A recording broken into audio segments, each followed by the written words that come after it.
Hello दोस्तों, नमस्कार। आज हमारे क्षेत्र रई में जल संरक्षण अभियान के तहत प्रोग्राम रखा हुआ था, जिसमें नगर के सभी पदाधिकारी व क्षेत्र की जनता शामिल थी और उन्होंने बताया पर्यावरण के बारे में, पेड़ पौधों के बारे में व जल संरक्षण के बारे में। आप सुनिए, बने रहिए आगे वीडियो में।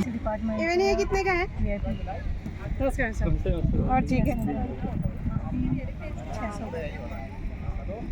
ज़्यादातर इनका वही होता है। इनकी मम्मी ये अच्छा लग रहा है मंदिर जाने के लिए ना। मंदिर के लिए बढ़िया। ले लो एक। कितने का है ये? हैं?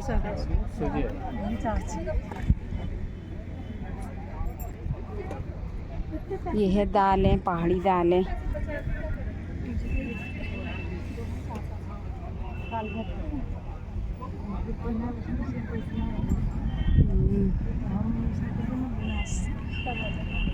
इतने सुंदर एप्पल की डिजाइन बना रखे हैं।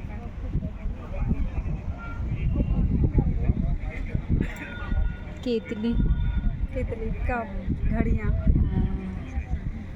मैं ड्यूटी कर रही हूँ, चाय पी लो।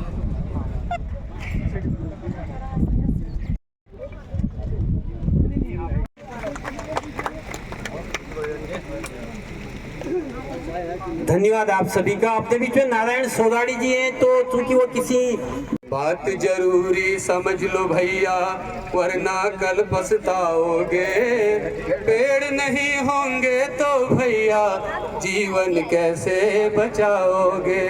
पेड़ नहीं होंगे तो भैया जीवन कैसे बचाओगे। इनसे अपना रिश्ता जोड़ो, दूरी नहीं बनाओगे। पेड़ नहीं होंगे तो भैया जीवन कैसे बचाओगे। पेड़ बचाओ रे भैया, पेड़ लगाओ। पेड़ बचाओ रे भैया, पेड़ लगाओ। पेड़ों से जीवन मिलता है, मिलती है खुशहाली।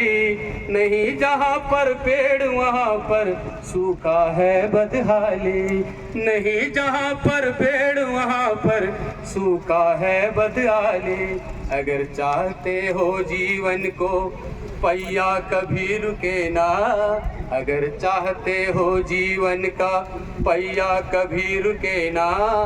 दूषित जलवायु से सांसों भी कभी थके ना। गांव गांव बस्ती बस्ती तक हरियाली पहुंचाओ। गांव गांव बस्ती बस्ती तक हरियाली पहुंचाओ। पेड़ लगाओ रे भैया, पेड़ बचाओ। पेड़ बचाओ रे भैया, पेड़ लगाओ। पेड़ों से फल फूल परिंदों को आसर मिलता है। पेड़ों से फल फूल परिंदों को आश्रय मिलता है। आपने जी कृपया मंच पे आके आज की इस कार्यशाला को आगे बढ़ाने में मदद करेंगे। और अपने बीच में चिल्ड्रन नॉलेज एकेडमी के बच्चे भी बैठे हुए हैं, जो लगातार पेंटिंग प्रतियोगिता और बनावटी भी हिमालय जैसी मुहिमों से जुड़ के पर्यावरण संरक्षण के लिए आप काम कर रहे हैं।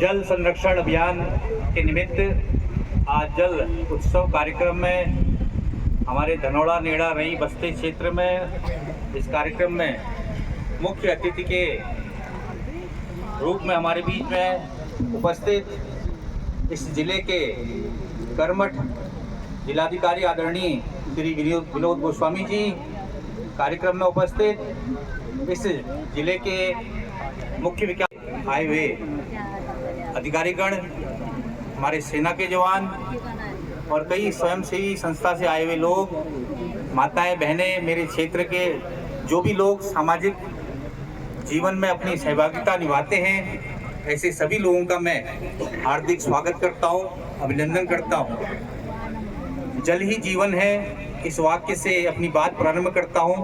इस क्षेत्र में मुझे 1996 में आने का, जब हमारा मकान इधर बना, 1996 की बात बताता हूँ। तब ये यक्षवती नदी का स्वरूप जो हुआ करता था, इस तरीके का नहीं था। उस समय मुझे याद है हम बचपन में छोटे कक्षा 6 में पढ़ता था। इस नदी में हम स्विमिंग पूल की तरह नहाते भी थे और कई प्रकार की मछलियाँ भी यहाँ पर होती थी, जिनको हम बच्चे पकड़ते भी थे, घर में लाते भी थे।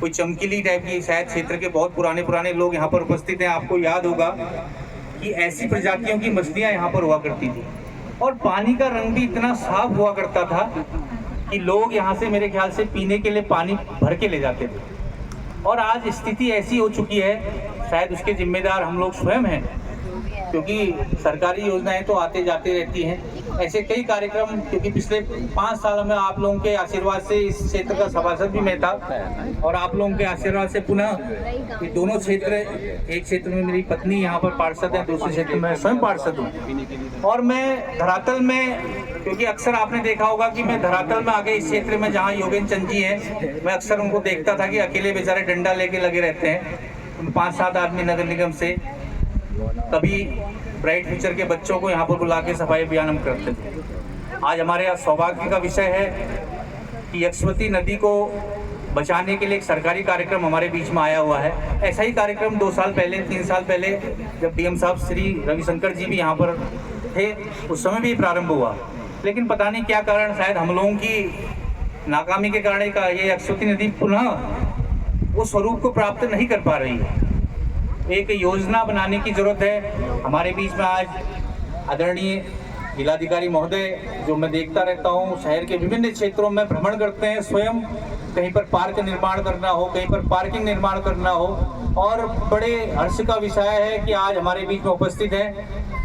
मैंने नदी का स्वरूप तो आपको बताया, और जो गंदगी का मुख्य कारण इस क्षेत्र में जो रई डूब क्षेत्र है, यहाँ पर निर्माण कार्य में रोक है और ये क्षेत्र हमेशा खाली रहता है। और जो आपको यहाँ हरियाली दिख रही है, कुछ दिन पूर्व यहाँ पर हरियाली नहीं थी, पूरा क्षेत्र में यहाँ कूड़ा फैला था। उसका मुख्य कारण है जो कूड़ा ऊपर से बहकर आता है, जब बरसात होती है, यहाँ समतल होने के कारण पानी बढ़ जाता है और उस कूड़े के साथ ये क्षेत्र में पूरा कूड़ा कचरा और हमारे लिए एक कोड़ समान ये क्षेत्र रह जाता है। आज इस मंच के माध्यम से एक निवेदन, क्योंकि हमारे बीच में आज आदरणीय सीडीओ साहब भी उपस्थित है, जिनके बाद नगर निगम का हमारे मुख्य नगर आयुक्त का कार्यभार भी है। ये क्षेत्र मैं आपको बताना चाहूँगा कि रई क्षेत्र, रई वार्ड, नेड़ा धनौड़ा वार्ड, धनौड़ा वार्ड, शिव विहार वार्ड और दौला वार्ड, इन 5-6 वार्डों का मुख्य केंद्र है। और यहाँ पर रई झील भी प्रस्तावित है, किन्हीं कारणों से वो यहाँ पर धरातल पर नहीं आ पा रही है। मैं तो अंतिम पंक्ति का जनप्रतिनिधि हूँ और जहाँ पर मेरा जितना सामर्थ्य मेरा होता है, मैं बात बचाने का प्रयास करता हूँ। और आज इस मंच के माध्यम से मैं एक बात और बताना चाहूँगा, इतना बड़ा क्षेत्र में कुछ नाभ भूमि भी है, कुछ बेनाभ भूमि भी है। जिलाधिकारी महोदय और सीडीओ साहब से मैं पूरे क्षेत्र की जनता की ओर से एक निवेदन करना चाहूँगा, जब तक बड़ी योजना न बन पाए, क्योंकि यहाँ पर बच्चों के खेलने के लिए हमारे पास मैदान नहीं है सर। और आपसे निवेदन करना चाहूँगा, जो क्षेत्र यहाँ पर हमारा बेनाब क्षेत्र बड़ा क्षेत्र बनता है, एक बार उसका निरीक्षण करवाकर वो बच्चों के लिए, क्योंकि मैं देखता हूँ बच्चे बेचारे खेलते हैं, लेकिन अभी थोड़ी घास उगने आई है तो लोकल के लोग उनको मना करते हैं। तो मेरे पास फोन आता है, बड़ा बुरा लगता है कि वो खेल नहीं पा रहे हैं। यहाँ के बच्चों को बाजार आके देवसिंह फील्ड में जाकर बड़ा दिक्कत होती है। शाम को क्रिकेट खेलते हैं, फुटबॉल खेलते हैं, बच्चे भी हाथ खड़ा कर रहे हैं। तो मैं आपसे यही निवेदन करना चाहूँगा, क्योंकि ये कार्यक्रम, जैसे योगेंद्र चंद जी ने कहा कि एक लंबी योजना बनाने की आवश्यकता है। शायद उन्होंने एक बार मेरे को बताया भी था, बीच बीच में जाल लगा दिए जाएँ तो कूड़ा वहाँ पर अटक जाए। मेरी अभी MNA साहब से तो बात नहीं हुई, लेकिन सहायक नगर आयुक्त साहब से बात हुई थी। इस विषय में हम काम करेंगे और निश्चित तौर पे, क्योंकि अधिकारी व पूरा सहयोग हमारे क्षेत्र की ओर है और मैं जनता की ओर से भी आश्वस्त करता हूं कि हम लोगों का भी जब भी सहयोग आप लोगों को चाहिए, हम लोग यहाँ पर आपके साथ खड़े हैं। और इस कार्यक्रम में मुझे बोलने का मौका दिया, ऐसे हमारे संचालक महोदय डॉक्टर किशोर पंत जी का आभार करते हुए पुनः आप सभी अधिकारीगणों का, क्षेत्र की सम्मानित जनता का मैं पुनः स्वागत करते हुए अपनी वाणी को विराम देता हूँ। जय हिंद, जय भारत। बहुत बहुत धन्यवाद। मैं lieutenant VS Danu, I am officiating CO 130 TA eco TA Kumaon. मैं सबसे पहले तो अपना आप लोगों का ज़्यादा समय बर्बाद नहीं करूंगा, इन अ सेंस कि सभी ने DM साहब और सभी उच्च पद पर जितने भी सिविल एडमिनिस्ट्रेशन के जो ऑफिशियल्स हैं, उनको वेलकम कर दिया है। मैं भी शॉर्ट एंड क्रिस्प तरीके से वेलकम करना चाहूँगा। Secondly, thank you so much for having me on stage. मैं यहाँ पे 130 इको टीए को रिप्रेजेंट करने के लिए यहाँ पे आया हूँ। मुझे कल शाम को निवेदन आया था अपना कॉलोनी साहब के द्वारा, एंड ये मैं अपना और अपनी पार्टी का सौभाग्य मानता हूँ कि यहाँ पे हम सिविल एडमिनिस्ट्रेशन प्लस लोकल के लिए अगर कुछ करना चाहें तो it will be a proud moment for all of us. Secondly, मैं इस मंच से मैं ये बताना चाहूँगा कि जो हमारा जो मैंडेटेड टास्क है, उससे पहले मैं 2014-2015 में 15 को मेरी पलटन यहाँ पर थी और मैं इसका 2IC हुआ करता था। तो आज तकरीबन मेरी 22 साल की सर्विस है। एंड उसके बाद ओबियसली तकरीबन 80% ऑफ जो मेरी जो नौकरी रही है वो फील्ड वाले इलाके में रही है, एंड 20% जिसमें से पिथौरागढ़ वाला जो टेन्योर था वो भी एक स्टेशन के तहत मैंने यहाँ पे काटा हुआ है। इससे पहले मैं KRC में था, जो कि मेरा जो मैंडेटेड टास्क था वो था जो अग्निवीर है, अग्निवीर उसको ट्रेन करना, मैं इंस्ट्रक्टर था वहाँ पे। उसके बाद फिर 3 साल का टेन्योर खत्म करने के बाद मैं यहाँ पर आया। तो पहले तो काफ़ी हेजिटेंट था मैं, बट यहाँ पर आने के बाद मुझे पता चला जो इको टास्क फोर्स क्या कर रही है, उसके मायने क्या हैं, उन्होंने क्या पिछले 2 दशकों में किस प्रकार का काम यहाँ पर किया है। और जब मैं ग्राउंड में यहाँ पर आया तो हर एक कंपनी में गया, वहाँ पर देखा, लोगों से मिला, ग्राउंड में जो कार्य है जो किया है इन लोगों ने वो मैंने ग्राउंड में जाके देखा। तब मुझे मेरी जो क्या नाम पता, जो अंदर की जो फीलिंग्स बोल लो या फिर क्या नाम पता, कई सारी चीज़ें होती है ना, क्वेश्चन, उसको मेरे को आंसर्स वगैरह मिले। And let me tell you, I can assure you, जितना काम इन्होंने ग्राउंड में जाके किया है, it is phenomenal, and I really appreciate the work which has been done by the eco task force. Secondly, अभी जो है हमारा जो मैंडेटेड टास्क है वो तकरीबन 8 लाख प्लांट्स जो है 1 साल में हम लोगों को लगाने का है।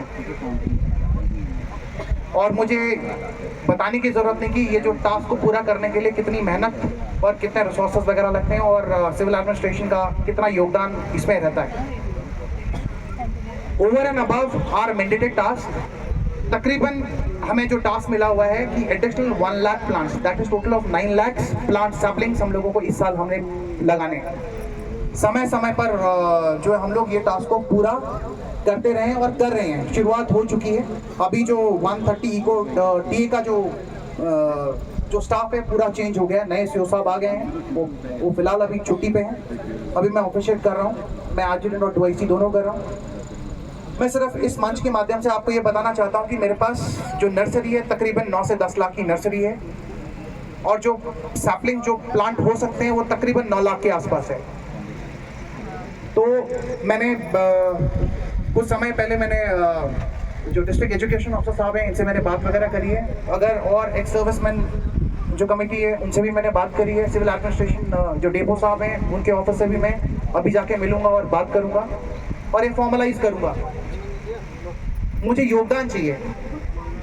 मेरा मैंडेटेड टास्क 8 लाख प्लांट्स का है, वो हम लोग कर लेंगे, लेकिन मेरे पास सिर्फ जो समय है, समय सिर्फ 3 महीने का है। 3 महीने में मैं 8 लाख प्लांट्स लगाऊंगा या फिर एडिशनल 1 लाख प्लांट्स वगैरह लगाऊंगा। तो हम लोग अप्रोच कर रहे हैं हर एक स्कूलों को, हर एक सिविल एडमिनिस्ट्रेशन के जो विभाग हैं उनसे, जो फौजी जो स्टैब्लिशमेंट है उनसे, यहाँ तक कि हम लोगों ने यहाँ तक गुंजी तक हम लोगों ने उनको प्रॉमिस किया कि गुंजी में भी जाकर भी हम लोग प्लांट्स वगैरह लगाएंगे, प्लांट सैपलिंग्स वगैरह लगाएंगे। मुझे सिर्फ मंच से मुझे सिर्फ ये बताना है कि प्लीज़ हम आपके साथ हैं, हम लोग प्लांट्स वगैरह आप लोगों को देंगे, खुद ग्राउंड में जाके लगाएंगे, लेकिन आपका कंट्रीब्यूशन जो है क्या नाम पता है वो बहुत ज़्यादा इस टास्क को पूरा करने के लिए ये चाहिए होगा। जैसे कि मैं शुरुआत में जैसे मैंने बताया 2015 में जब मैं यहाँ पे था और जब मैं 10 साल के बाद तकरीबन यहाँ पर आया हूँ। मैं लोकलाइट हूँ वैसे पिथौरागढ़, मैं धारचूला का रहने वाला हूँ। मेरे फादर भी कर्नल साहब रिटायर्ड हैं, वॉर कैजुअलिटी अपना कारगिल वॉर हीरो हैं वो, उनका दाहिना पैर नहीं है। यहाँ पर जब मैं आया और अभी मैं देख रहा हूँ जो क्लाइमेटिक वेरिएशन है और जो वेदर जो चेंज हुआ है, और 10 साल में अगर ये हुआ है तो अगले 10 साल में अगर क्या नाम पता अगर मैं देखूँ, अगर मैं समझ सकूँ, तो ये बात ठीक नहीं लगी, ये बात ठीक नहीं है।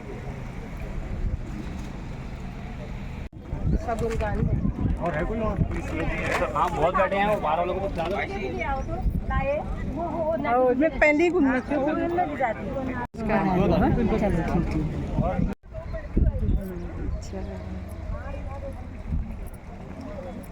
मेहर